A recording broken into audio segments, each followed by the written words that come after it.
नमस्कार मित्रों, आज से हम लोग continuously day to day daily एक वीडियो अपलोड करेंगे और अब यह वीडियो विभिन्न विषयों की तैयारी कैसे करें और साथ साथ विभिन्न टॉपिक्स के संदर्भ में उसके डिटेल्स को स्टडी करना हम लोग प्रारंभ करेंगे। अब जो मैं वीडियो डालूंगा इसका उद्देश्य मुख्यतः यूपीएससी जो 4 अक्टूबर को होने जा रहा है और स्टेट पब्लिक सर्विस कमीशन के द्वारा जो भी एग्जामिनेशंस नियर फ्यूचर में ऑर्गेनाइज किए जाने हैं उन सभी एग्जामिनेशन को टारगेट करते हुए मैं इंडियन पॉलिटी और हिस्ट्री दोनों को कवर कराने का प्रयास करूंगा। आज का मेरा यह lecture how to prepare Indian polity या भारतीय राजव्यवस्था की तैयारी कैसे करें से संबंधित है। प्रत्येक टॉपिक के संदर्भ विशेष में मैं आपको यह बतलाऊंगा कि यूपीएससी या स्टेट पब्लिक सर्विस कमीशन की रिक्वायरमेंट क्या होती है। कुछ भ्रामक धारणाएं हैं अभ्यर्थियों के बीच इंडियन पॉलिटी के संदर्भ विशेष में। उस भ्रामक धारणा का निराकरण भी मैं करना चाहता हूं। जैसे सामान्यतः अभ्यर्थी यह सोचते हैं कि इंडियन पॉलिटी में बहुत सारे फैक्ट एंड फिगर्स हैं जिसे मेमोराइज किया जाना आवश्यक है, जिसे मगअप किया जाना आवश्यक है, जिसे रटना आवश्यक है। जैसे वे सोचते हैं कि 395 अनुच्छेद, जितने भी अमेंडमेंट्स हुए हैं, जितनी भी अनुसूचियां हैं, इमरजेंसी से रिलेटेड प्रोविजंस हैं, फंडामेंटल राइट्स हैं, इन सभी चीजों को मगअप करना, मेमोराइज करना आवश्यक है।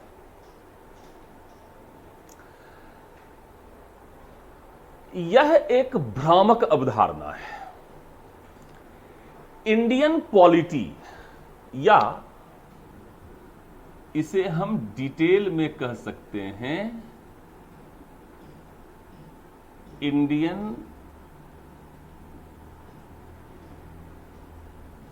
Political system,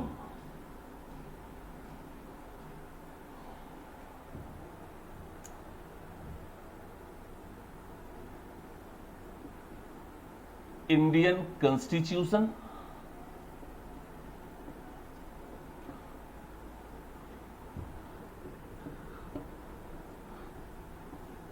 law passed by parliament,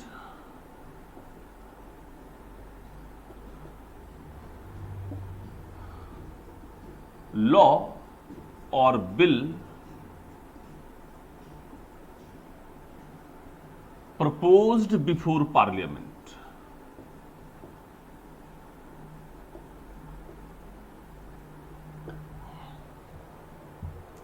Indian political system या जिसे हम संक्षेप में इंडियन पॉलिटी या भारतीय राजव्यवस्था कहते हैं, उसमें मुख्यतः हमें इंडियन कॉन्स्टिट्यूशन के विषय में पढ़ना है, भारतीय संविधान के विषय में पढ़ना है। मतलब हमारे ब्रॉड स्टडी,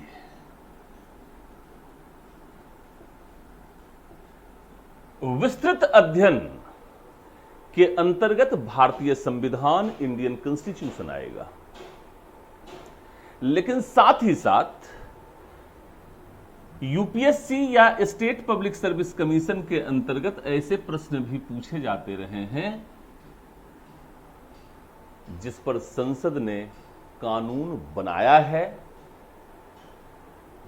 या संसद ने संसद में विधेयक या कानून को प्रस्तावित किया गया है। यह करंट अफेयर्स से संबंधित प्रश्न हो सकता है।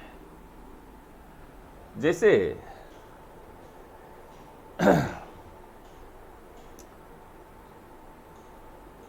नेशनल अपॉइंटमेंट जुडिशियल कमीशन या national judicial appointment commission NJAC,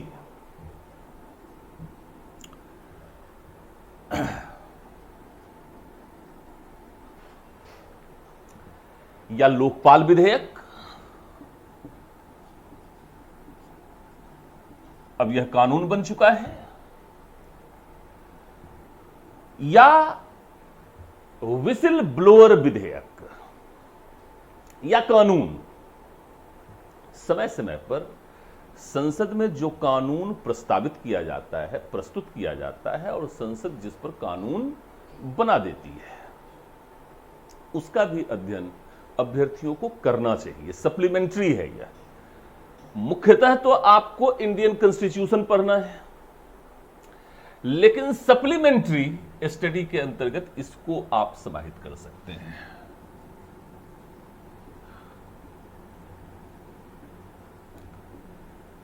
supplementary अर्थात अतिरिक्त अध्ययन।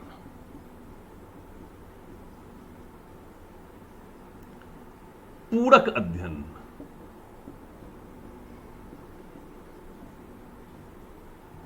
में आप इसको शामिल कर सकते हैं। इसके साथ ही साथ हम लोग यह बातचीत भी करेंगे कि भारतीय राजव्यवस्था की तैयारी हमें किन आधारभूत किन बेसिक बुक्स की सहायता के साथ करनी चाहिए।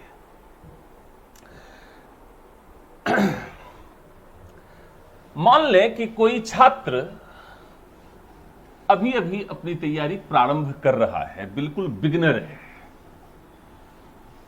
चाहे वह हिंदी मीडियम का स्टूडेंट हो, चाहे वह इंग्लिश मीडियम का स्टूडेंट हो। मैं दोनों लैंग्वेज में बातचीत करूंगा। जो बेसिक कंटेंट है, जब मैं कंटेंट पर आऊंगा, जब मैं समझाऊंगा कोई भी चीज, तो मैं हिंदी और इंग्लिश दोनों भाषाओं में बातचीत करूंगा। इसलिए हिंदी और अंग्रेजी दोनों माध्यम वाले स्टूडेंट बिल्कुल कूल रहें। मैं दोनों ही बातें दोनों ही लैंग्वेज में मैं बोलूंगा। लैंग्वेज कोई बैरियर नहीं होना चाहिए। हमारे और आपके बीच कम्युनिकेशन को एस्टैब्लिश्ड करने के लिए लैंग्वेज बैरियर नहीं होता है।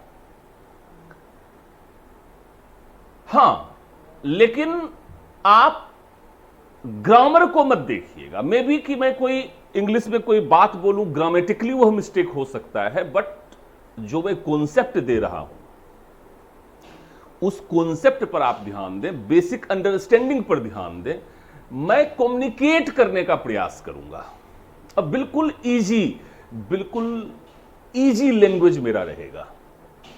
मेरा उद्देश्य यह रहेगा कि मैं जो समझाना चाह रहा हूं उसको बेटर तरीके से आपके माइंड में, आपके ब्लड में मैं इनकलकेट कर सकूं। तो खैर, हम बेसिक बुक्स की बात करते हैं, जिस बेसिक बुक्स के साथ आपको अपनी तैयारी प्रारंभ करनी है।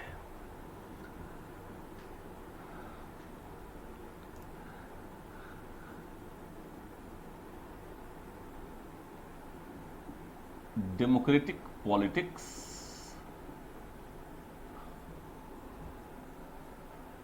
नाइन्थ 10th की NCERT, लोकतांत्रिक राजनीति, डेमोक्रेटिक पॉलिटिक्स, इसका पार्ट 1 9th में होगा और पार्ट 2 10th में होगा। मेरे विचार से इसे 2 से 3 दिनों में आप आराम से कवर कर सकते हैं। यह आपके अंदर इंडियन पॉलिटी, इंडियन डेमोक्रेसी की एक बेसिक अंडरस्टैंडिंग को डेवलप करेगा, एक मौलिक समझ को विकसित करेगा। डेमोक्रेटिक पॉलिटिक्स में या इंडियन कॉन्स्टिट्यूशन में या इंडियन पॉलिटिक्स या इंडियन पॉलिटी में यूज होने वाले बेसिक टर्म्स एंड टर्मिनोलॉजी को भी यह स्पष्ट करेगा। इसे 2 से 3 दिनों में आपको कवर करना है,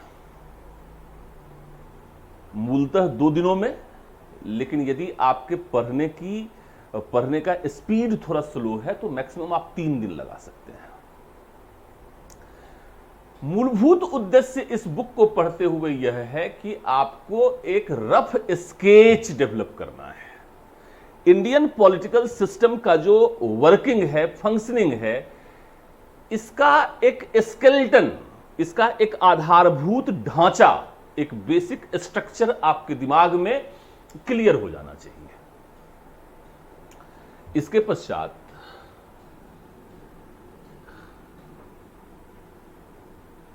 इंडियन पॉलिटी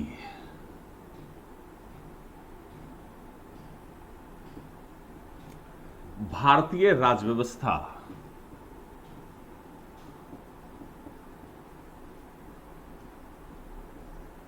पर एम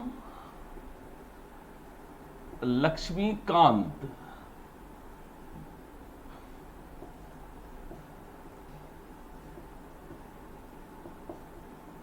की पुस्तक पढ़नी चाहिए। इस पुस्तक को पढ़ते हुए आपको काफी सीरियस रहना है। यदि इस पुस्तक में जो भी इंफॉर्मेशंस और जो भी बेसिक कॉन्सेप्ट दिया गया है, यदि आप इसे क्लियर कर लेते हैं तो निसंदेह पॉलिटी के अधिकांशतः प्रश्न को सॉल्व करने की क्षमता आपके अंदर विकसित हो जाएगी। हां, चूंकि एम लक्ष्मीकांत एक बेसिक बुक से है, काफी डिटेल में ईच एंड एवरी टॉपिक को स्टडी किया गया है, इसलिए इसमें कई ऐसी बातें हैं जो एग्जामिनेशन पॉइंट ऑफ व्यू से इंपॉर्टेंट नहीं है। तो आपको घबराने की बिल्कुल जरूरत नहीं है।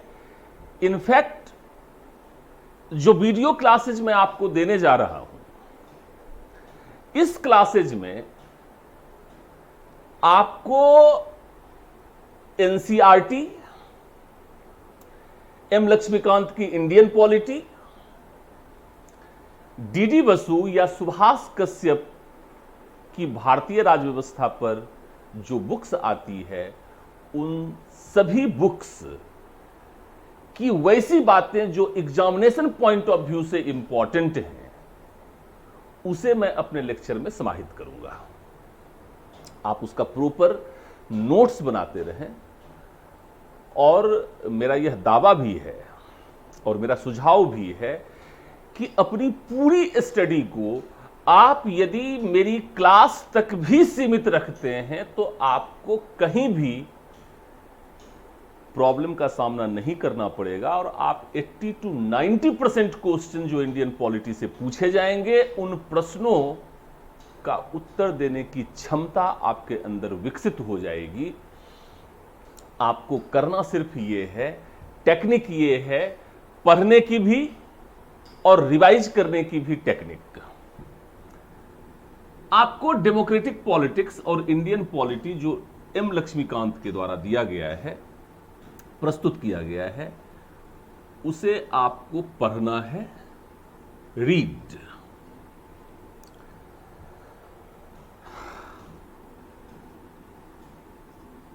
Try to understand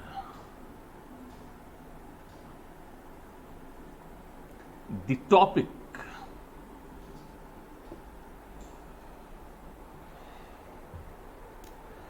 try to clear your concept.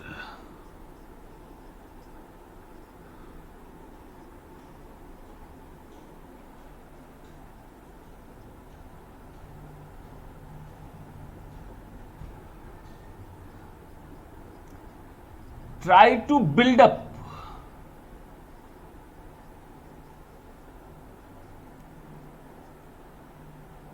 your basic concepts.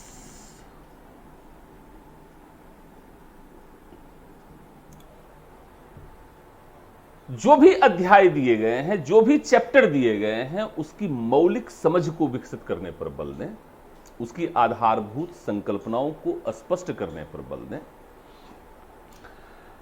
Factual information concept के साथ अपने आप अटैच हो जाता है, उसे हमें मगप या मेमोराइज करने की आवश्यकता नहीं होती है, बल्कि आवश्यकता यह है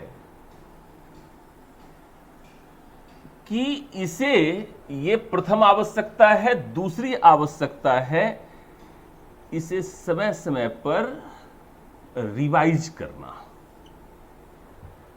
पुनरावृत्ति। इंडियन पॉलिटी में रिवाइज करने का बड़ा ही खास तरीका है।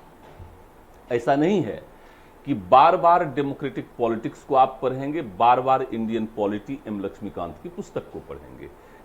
एक बार डेमोक्रेटिक पॉलिटिक्स को पढ़ लें, एक या दो बार इंडियन पॉलिटी को आप पढ़ लें, और इसके बाद इसका रिवीजन कैसे करना है, इस पर मैं आपको कुछ टिप्स देना चाहता हूं।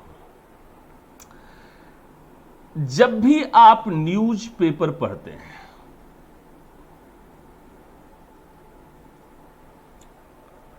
तो इंडियन पॉलिटी के डिफरेंट टॉपिक्स हमेशा न्यूज़पेपर में आते रहते हैं।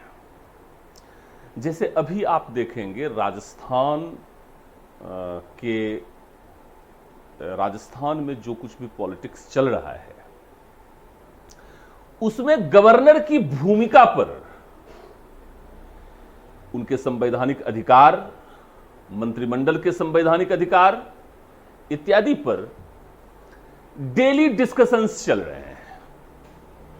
अर्थात न्यूज़पेपर आपको यह अवसर देता है कि आप गवर्नर के टॉपिक, गवर्नर के अधिकार, गवर्नर के पावर्स, मंत्रिमंडल के पावर्स, उनके ड्यूटीज, उनकी रिस्पॉन्सिबिलिटी को एक बार रिवाइज कर लें। यदि कोई भी फैक्ट एंड फिगर्स, कोई भी बातें यदि आप क्लियर नहीं कर पा रहे हैं, तब जाकर के आप इंडियन पॉलिटी एम लक्ष्मीकांत की जो पुस्तक है उसे एक बार आप रिवाइज करना आपके लिए आवश्यक रहेगा। अदरवाइज आप पाएंगे कि अधिकांश बातें न्यूज़पेपर के थ्रू ही आपके सामने आ जाएंगी, और वो आप अपने ब्लड में धीरे धीरे इंडियन पॉलिटी को इनकलकेट करते चले जाएंगे। हो सकता है कि कभी डिफरेंट स्टेट्स के बीच वाटर डिस्ट्रीब्यूशन पर कोई डिस्प्यूट चल रहा हो। यह हमें अवसर देता है कि हम आर्टिकल 262 को बेहतर रूपों में पढ़ें, समझें, और उससे जुड़ी हुई व्यवस्था, उससे जुड़े हुए प्रावधान पर अपनी बेसिक अंडरस्टैंडिंग को हम डेवलप करें। इसी तरह से फंडामेंटल राइट्स पर कोई अमेंडमेंट आ सकता है, सुप्रीम कोर्ट का कोई वर्डिक्ट आ सकता है, कोई इंटरप्रिटेशन आ सकता है। विभिन्न प्रकार के विवाद, विभिन्न प्रकार के डेवलपमेंट्स हमेशा न्यूज़पेपर में आते रहते हैं। अभी आप देखेंगे कि जब ट्रिपल तलाक बिल लाया गया था, कानून लाया गया था, तब यूनिफॉर्म सिविल कोड, समान नागरिक संहिता पर बातें चल रही थी। यह हमें एक अवसर देता है कि हम डायरेक्टिव प्रिंसिपल्स में आर्टिकल 44 में यूनिफॉर्म सिविल कोड पर ईच एंड एवरी डायमेंशंस को कवर करें, उस पर अपनी बातों को हम क्लियर कर लें।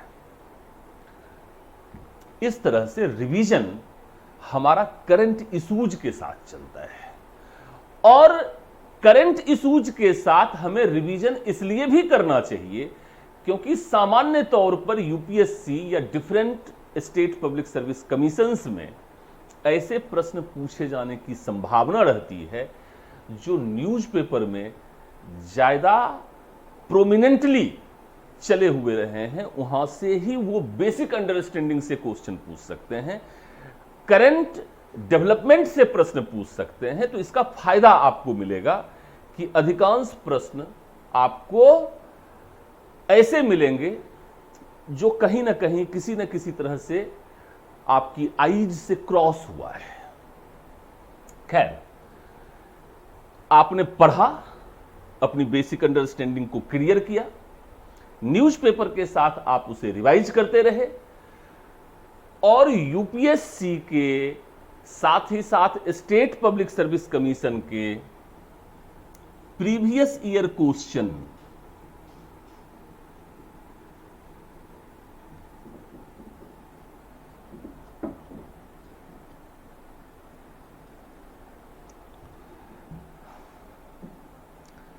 को आप प्रैक्टिस करते रहे, अर्थात बार बार अभ्यास के साथ प्रैक्टिस के थ्रू आप यूपीएससी या स्टेट पब्लिक सर्विस कमीशन के द्वारा पूछे जा रहे डिफरेंट पॉकेट्स का मतलब यह है कि किसी भी टॉपिक में कुछ खास पॉकेट्स होते हैं, कुछ खास सेक्शन होते हैं, कुछ खास डायमेंशन होते हैं, कुछ खास फेसेट्स होते हैं या पहलू होते हैं जहां से प्रश्न पूछे जाते रहे हैं। तो इसका एक फायदा यह भी मिलेगा कि डिफरेंट टॉपिक्स में कहां से प्रश्न पूछा जा रहा है, यदि इस पर आप मेंटली प्रिपेयर्ड रहेंगे तो प्रश्नों की भाषा बदल जाती है, बट पॉकेट्स वही रहता है। इसीलिए प्रीवियस ईयर क्वेश्चंस को अधिक से अधिक प्रैक्टिस करके आप यूपीएससी या स्टेट पब्लिक सर्विस कमीशन के माइंड को बेटर तरीके से रीड कर सकते हैं, अंडरस्टैंड कर सकते हैं, और अपनी तैयारी को एक विशेष डायमेंशन में आप ले जा सकते हैं जहां आप बिल्कुल सहज होंगे, सरल होंगे, कॉन्फिडेंट होंगे। आपके अंदर कोई भय नहीं होगा कि आप चीजों को भूल रहे हैं या आपने मगअप नहीं किया हुआ है। इनफैक्ट मगअप करने की कोई आवश्यकता ही नहीं है। इसके पश्चात मैं टॉपिक वाइज इंडियन पॉलिटी में कहां से हमें शुरू करना चाहिए, कैसे प्रारंभ करना चाहिए, इंडियन पॉलिटी में डिफरेंट टॉपिक्स और डिफरेंट टॉपिक्स की डिफरेंट जो आवश्यकताएं हैं, उन आवश्यकताओं पर मैं आपसे इन डिटेल्स बातचीत करता हूं।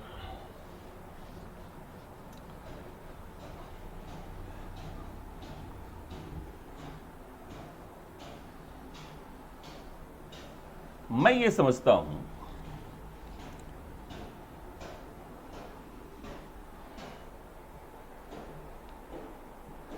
कि जैसे इंडियन पॉलिटी की कोई भी बुक्स से आप शुरुआत करेंगे, बुक्स की शुरुआत सामान्यतः 1773 के रेगुलेटिंग एक्ट के साथ होती है और यह 1947 के इंडिया इंडिपेंडेंस एक्ट तक जाता है, भारतीय स्वतंत्रता अधिनियम तक जाता है। इस टॉपिक को हम लोग हिस्टोरिकल बैकग्राउंड कहते हैं, ऐतिहासिक पृष्ठभूमि कहते हैं। सामान्यतः प्रत्येक किताब यहीं से प्रारंभ होता है।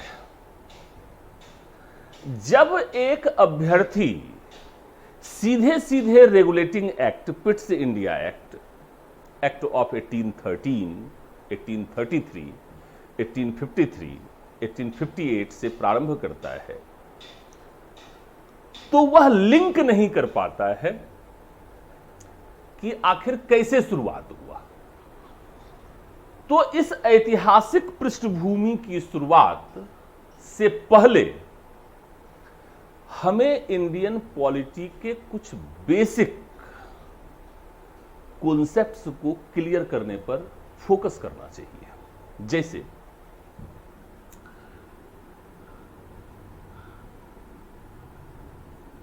इंडियन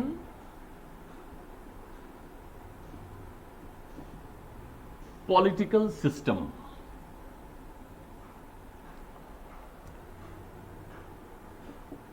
भारत या भारतीय राजनीतिक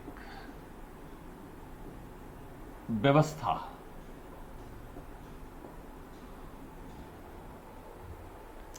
यदि आप बेसिक कॉन्सेप्ट को क्लियर करना चाहते हैं, चाहे वह इंडियन पॉलिटी हो या इंडियन इकोनॉमी हो या ज्योग्राफी हो या इवन हिस्ट्री हो, तो आपको जो भी टर्म्स एंड टर्मिनोलॉजीज यूज हो रहा है उसको ब्रेकअप करना चाहिए। Like a child, you should be curious about your study material। जैसे यहां पर एक शब्द है इंडिया, तो हम यह प्रश्न रेज कर सकते हैं कि भारत क्या है।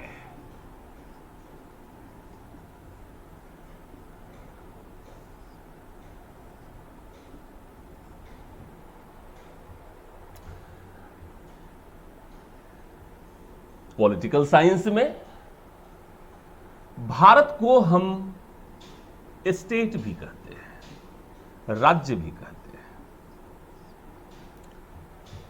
हैं। जब हम स्टेट वर्ड को यूज करते हैं तो विशेषकर भारत में रहने वाले लोग इसका अर्थ व्यवहारिक रूप में कुछ और समझते हैं। जैसे मैं इस राज्य से हूं, मैं उस राज्य से हूं, भारत में इतने राज्य हैं, लेकिन पॉलिटिकल साइंस में भारत को एक राज्य कहा जाता है। तो राज्य से जुड़ी हुई अवधारणा क्या है, सैद्धांतिक अवधारणा क्या है, इसका कॉन्सेप्ट क्या है।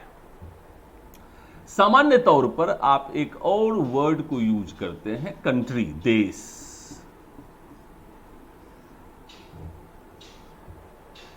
तो कंट्री की अवधारणा क्या है, यह स्टेट से कैसे अलग है। इंडिया को हम एक नेशन भी कहते हैं, अर्थात एक राष्ट्र भी कहते हैं। तो राष्ट्र या नेशन, कंट्री या देश, स्टेट या राज्य की अवधारणाएं क्या हैं। पॉलिटिकल का मतलब क्या होता है, राजनीतिक जब हम वर्ड को यूज करते हैं तो इसका अर्थ क्या होता है। सिस्टम या व्यवस्था का तात्पर्य क्या होता है, what do you mean by system. अर्थात इंडियन पॉलिटी को पढ़ते हुए जितने भी बेसिक टर्म्स एंड टर्मिनोलॉजीज आपके सामने आते जाएं, आप उसकी एक स्पेसिफिक अंडरस्टैंडिंग, उसके कॉन्सेप्ट्स, उसके डिटेल्स को समझने का प्रयास करो। और जब आप ये समझ लेते हैं कि स्टेट, कंट्री, नेशन यह है, तो इसके साथ साथ एक बेसिक कॉन्सेप्ट्स, गवर्नमेंट क्या होता है। स्टेट का एक एलिमेंट गवर्नमेंट भी है। जब हम डिटेल में बातचीत करेंगे तो आपको समझाएंगे। अर्थात सरकार का तात्पर्य क्या है, सरकार के कितने अंग हैं, अर्थात executive body, legislative body, judicial body. अर्थात सरकार के 3 अंग हैं, कार्यपालिका, विधायिका और न्यायपालिका। तीनों के कार्य और कर्तव्य क्या हैं, तीनों के पावर्स क्या हैं, तीनों की रिस्पॉन्सिबिलिटीज क्या है, इसका बेसिक पर्पस क्या है, इसका बेसिक फंक्शन क्या है, इसे समझने का प्रयास करें। आज के डेट में गवर्नमेंट के स्थान पर गवर्नेंस शब्द को बहुत ज्यादा यूज किया जा रहा है।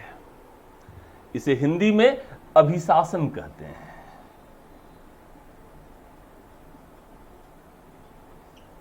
तो गवर्नेंस का हमारा क्या तात्पर्य है, अभिशासन से हम क्या समझते हैं?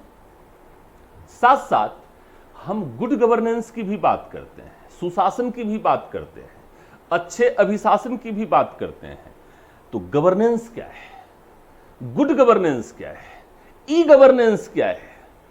जब आप इंडियन पॉलिटी को पढ़ते रहेंगे तो ये बेसिक टर्म्स आपके सामने बार बार आएंगे। मेरा यह सुझाव है कि इंडियन पॉलिटी को पढ़ने के पहले ही इस बेसिक टर्म्स को यदि आप अंडरस्टैंड कर लेते हैं तो आप बेटर तरीके से अपने कॉन्सेप्ट को बिल्डअप कर सकते हैं। खैर, इसके साथ साथ इसी बात को अगर हम थोड़ा आगे बढ़ाते रहें तो आगे हम यह जानने का प्रयास करेंगे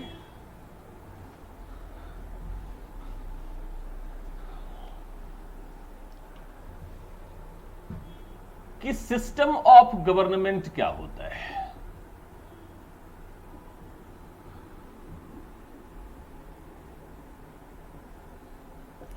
अर्थात सरकार व्यवस्था क्या होता है। इसके दो प्रकार हैं या टाइप्स हैं।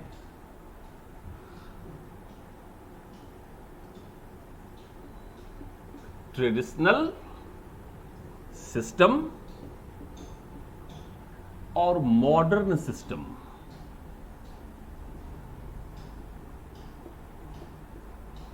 मॉडर्न सिस्टम में डेमोक्रेटिक सिस्टम और कम्युनिस्टिक सिस्टम क्या है, अर्थात लोकतांत्रिक व्यवस्था और साम्यवादी व्यवस्था क्या है। डेमोक्रेटिक सिस्टम के अंतर्गत भी पार्लियामेंट्री सिस्टम क्या है, प्रेसिडेंशियल सिस्टम क्या है, फेडरल सिस्टम क्या है एंड यूनिटरी सिस्टम क्या है। लोकतांत्रिक व्यवस्था के अंतर्गत पार्लियामेंट्री सिस्टम या संसदीय व्यवस्था, प्रेसिडेंशियल सिस्टम या अध्यक्षात्मक व्यवस्था या राष्ट्रपतीय व्यवस्था, फेडरल सिस्टम या संघीय व्यवस्था, यूनिटरी सिस्टम या एकात्मक व्यवस्थाएं क्या हैं, इनके मूलभूत तत्व क्या हैं, इनके बेसिक एलिमेंट्स क्या हैं, कैरेक्टरिस्टिक्स क्या है, इनका फंक्शनिंग किन मूलभूत सिद्धांतों, थ्योरीज पर आधारित होता है।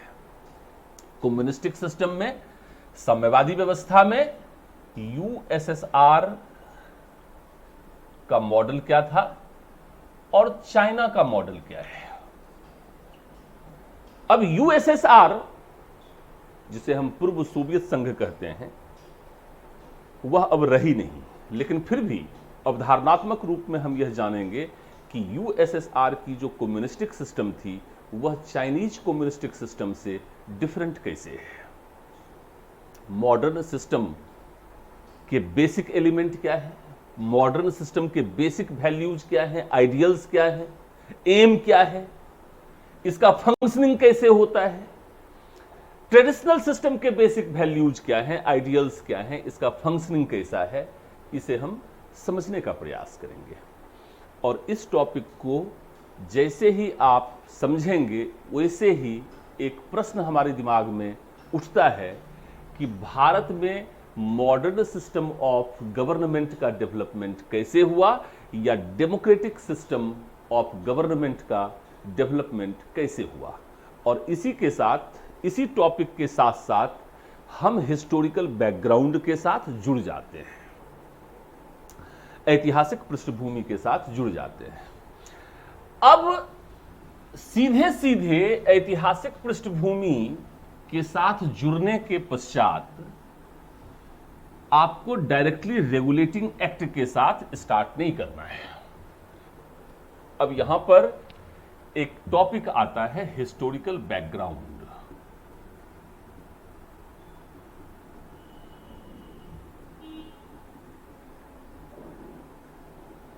ऐतिहासिक पृष्ठभूमि।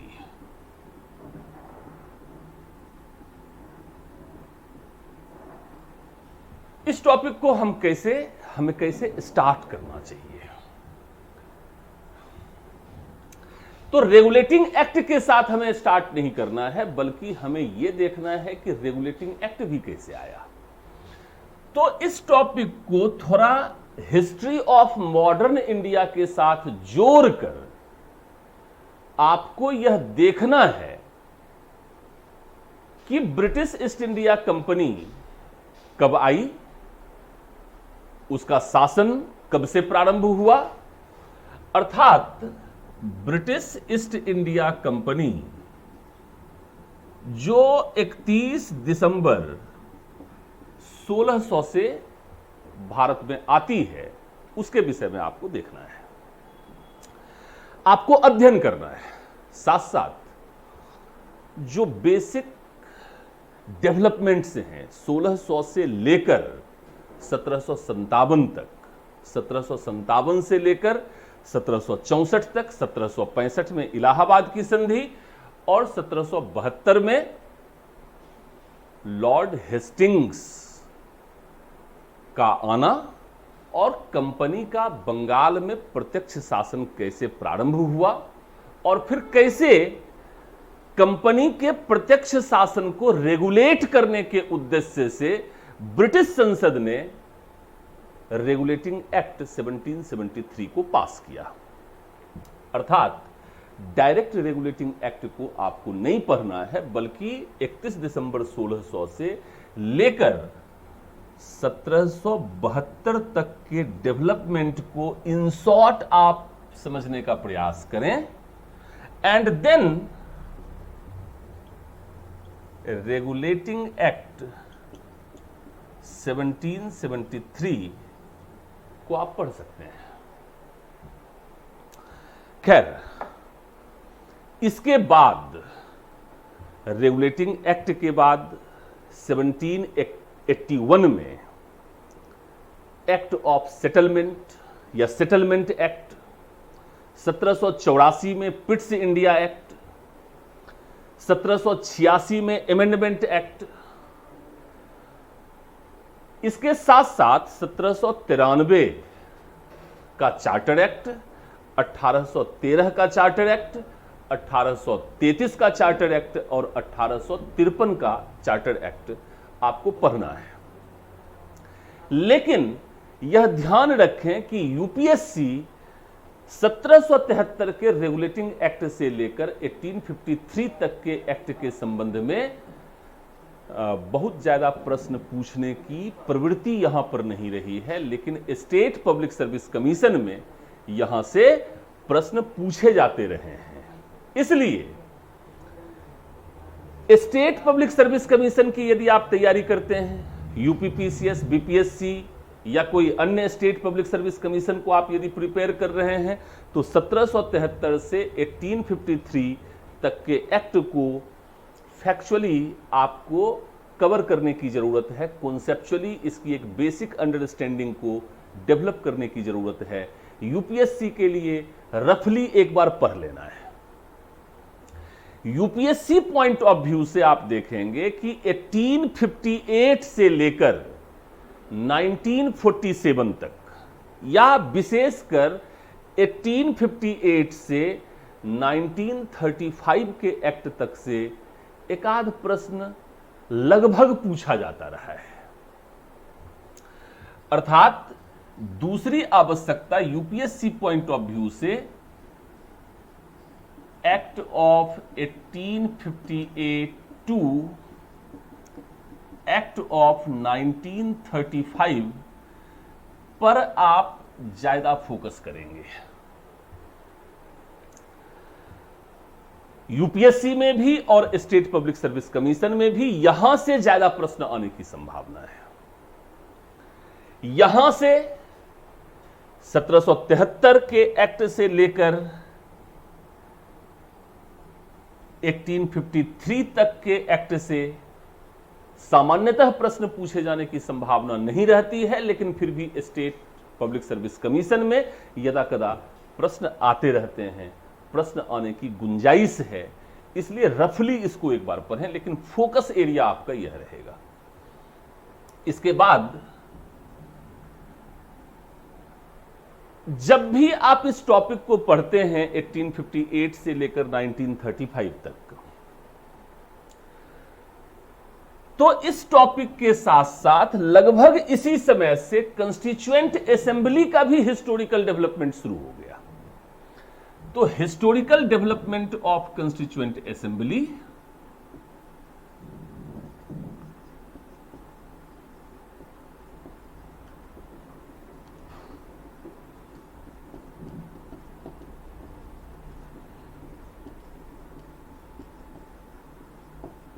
अर्थात संविधान सभा के ऐतिहासिक विकास को भी आप क्लियर करने का प्रयास करें।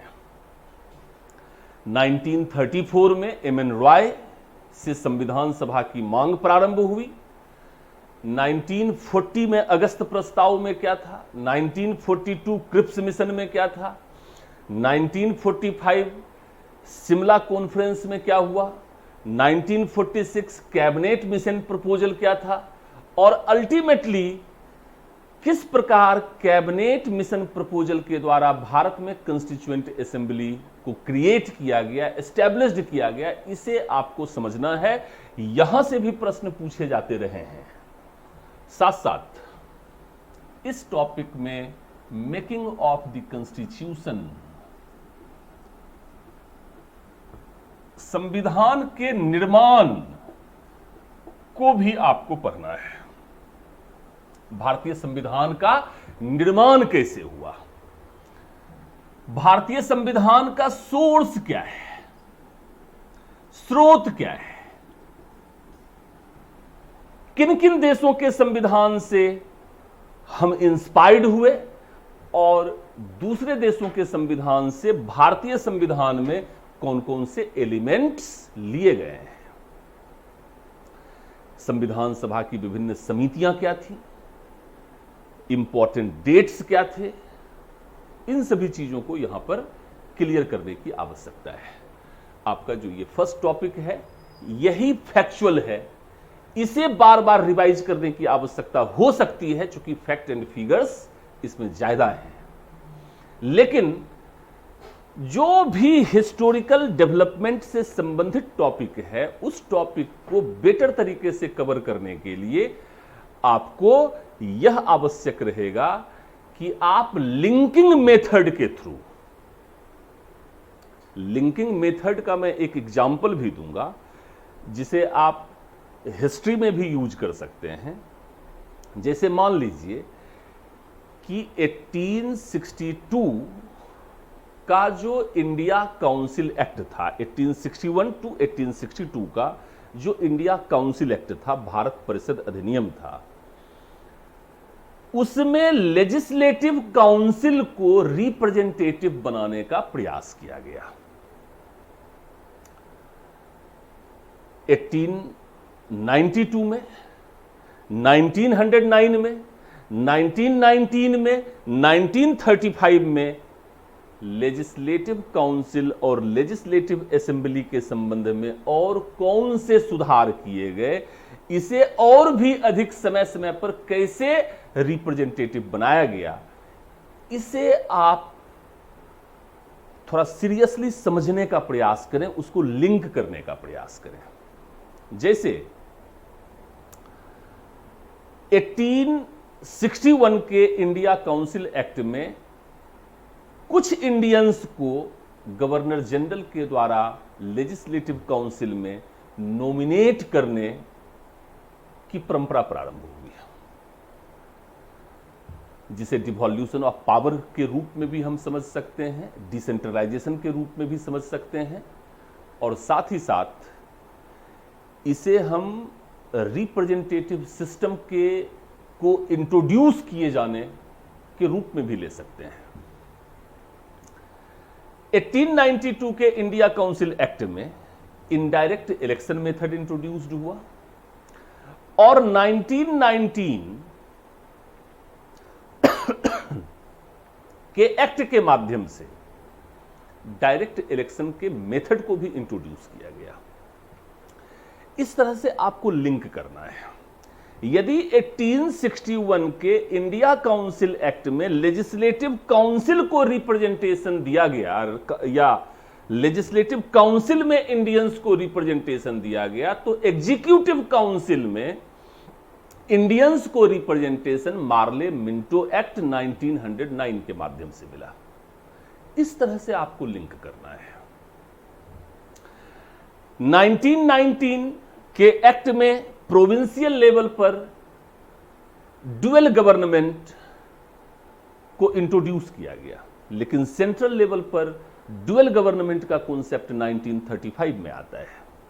इसी तरह से बाइकैमरल लेजिस्लेचर को 1919 में सेंट्रल लेवल पर इंट्रोड्यूस किया गया, प्रोविंशियल लेवल पर इसे 1935 के एक्ट में लाया गया। तो आपको इस तरह से लिंक करके ध्यान में रखना है, इसे रटने की जरूरत नहीं है, बल्कि लिंकिंग मेथड के माध्यम से आपको एक क्लियर कॉन्सेप्ट, आपको बाइफरकेट कर लेने हैं कि हां ऐसा इस समय हुआ, ऐसा इस समय नहीं हुआ। इसके पश्चात इंडियन पॉलिटी का जो रियल टॉपिक है वह प्रारंभ होता है, और इस पूरे इंडियन पॉलिटी को आप दो भागों में बांट सकते हैं, जो अब से प्रारंभ हो रहा है। टॉपिक नंबर 1 प्रियम्बल के साथ स्टार्ट होगा।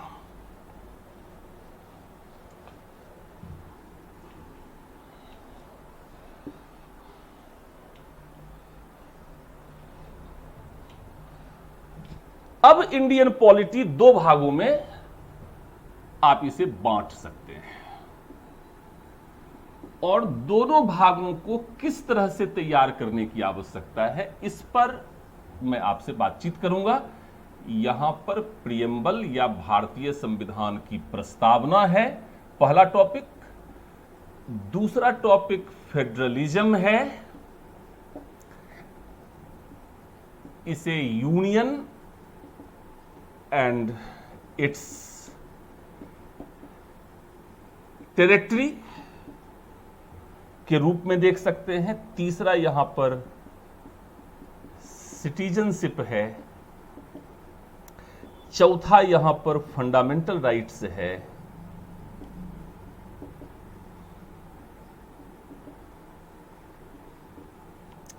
और पांचवा यहां पर डायरेक्टिव प्रिंसिपल्स है। और छठा यहां पर फंडामेंटल ड्यूटीज है। इंडियन पॉलिटी के शुरुआती टॉपिक्स, फंडामेंटल ड्यूटीज तक का जो टॉपिक है, यह इस टॉपिक में आपको संविधान के बेसिक वैल्यूज को समझना है, आइडियल्स को समझना है, फिलॉसफी को समझना है। यह थोड़ा कॉन्सेप्चुअल पेपर भी है। आपको अपने कॉन्सेप्ट को बिल्डअप करने की जरूरत है। फंडामेंटल राइट्स वाले टॉपिक, या डायरेक्टिव प्रिंसिपल्स वाले टॉपिक, या फेडरलिज्म में कुछ ऐसे टॉपिक्स हैं जहां पर कुछ फैक्चुअल इंफॉर्मेशंस हैं, लेकिन फैक्चुअल इंफॉर्मेशन के साथ साथ आपको अपने कॉन्सेप्ट को डेवलप करके यह समझने की आवश्यकता होगी कि संविधान के जो विभिन्न आर्टिकल्स हैं, इसमें जो फंडामेंटली जो बातें की गई हैं, उन बातों को समझने का प्रयास आपको करना पड़ेगा। भले ही आप आर्टिकल भूल जाएं, लेकिन आर्टिकल में जो बातें कही गई हैं उन बातों पर आपको अपना बेसिक अंडरस्टैंडिंग डेवलप करके रखना है। खैर, इंडियन पॉलिटी का जो दूसरा पेपर होगा, जो दूसरा पार्ट है, वह है सिस्टम ऑफ गवर्नमेंट। अर्थात यहां पर जो बेसिक टॉपिक है वह एग्जीक्यूटिव बॉडी अर्थात कार्यपालिका, लेजिस्लेचर अर्थात विधायिका,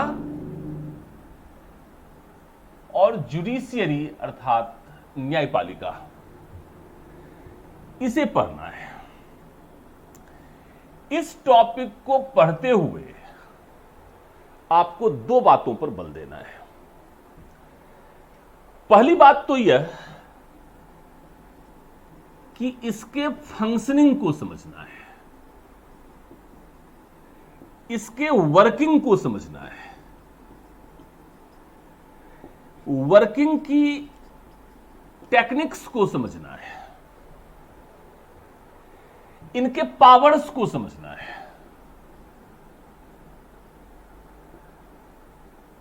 इनके ड्यूटीज को समझना है,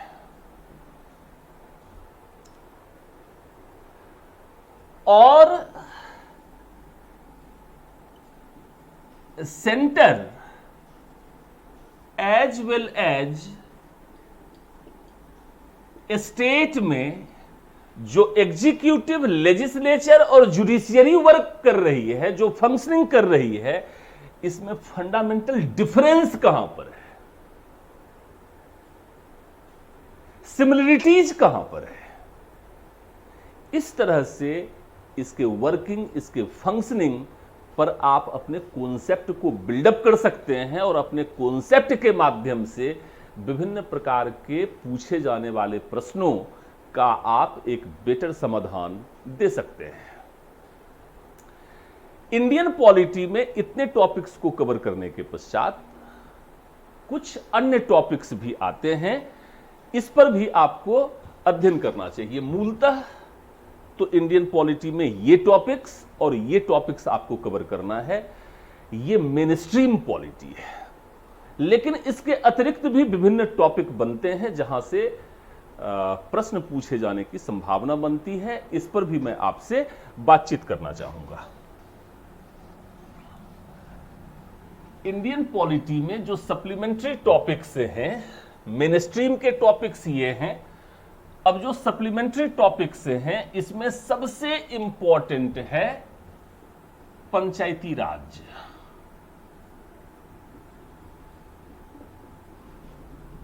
सेवेंटी थर्ड अमेंडमेंट के संदर्भ में और 74th अमेंडमेंट के संदर्भ में आपको इसे इन डिटेल पढ़ना चाहिए।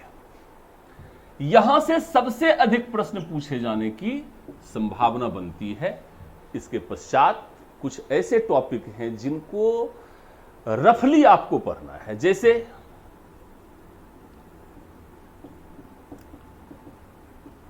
कॉन्स्टिट्यूशनल बॉडीज,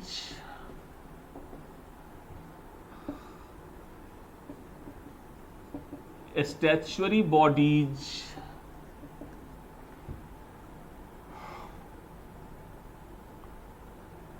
कॉन्स्टिट्यूशनल बॉडीज में सबसे अधिक इंपॉर्टेंट इलेक्शन कमीशन होगा, यूपीएससी होगा, अटॉर्नी जनरल के संबंध में आपको पढ़ना है, इलेक्शन कमीशन के विषय में आपको पढ़ना है, एससी एसटी कमीशन के विषय में आप पढ़ सकते हैं। अभी अभी बैकवर्ड कमीशन को बनाया गया है, उसके विषय में भी आपको पढ़ना है।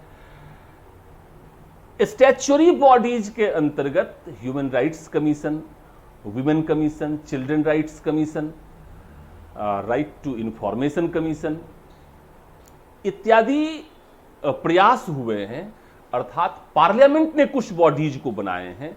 इसके बेसिक पर्पस, बेसिक फंक्शंस को समझना है, इसके कंपोजिशन को समझना है, इसके इंडिपेंडेंस को समझना है, इसकी कार्यप्रणाली को आपको समझना है।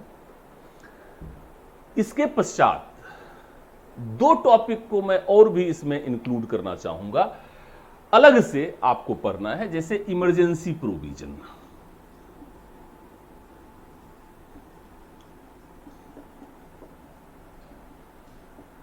आपातकालीन प्रावधान, अमेंडमेंट्स, जितने भी संशोधन हुए हैं इसे अलग से पढ़ने की जरूरत नहीं है, बल्कि ये डिफरेंट टॉपिक्स में ही इंक्लूड है। लेकिन अमेंडमेंट के प्रोसीजर्स क्या हैं, संसद के पावर्स क्या हैं, जुडिशियल इंटरप्रिटेशंस क्या हैं, वर्डिक्ट्स क्या हैं, इन सभी चीजों को क्लियर करें। साथ साथ लास्ट में आप कुछ इंपॉर्टेंट कमिटीज के रिकमेंडेशंस को भी अलग से पढ़ें, विशेष करके सरकारिया आयोग,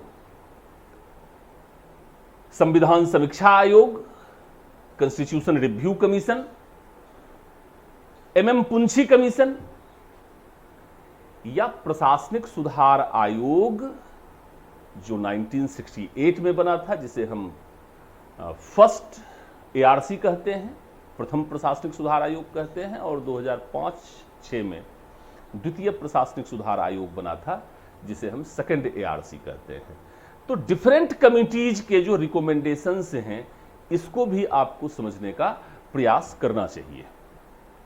इस तरह से आप इंडियन पॉलिटी के डिफरेंट टॉपिक्स को बेटर तरीके से अंडरस्टैंड कर सकते हैं और बेटर तरीके से आप पढ़ सकते हैं।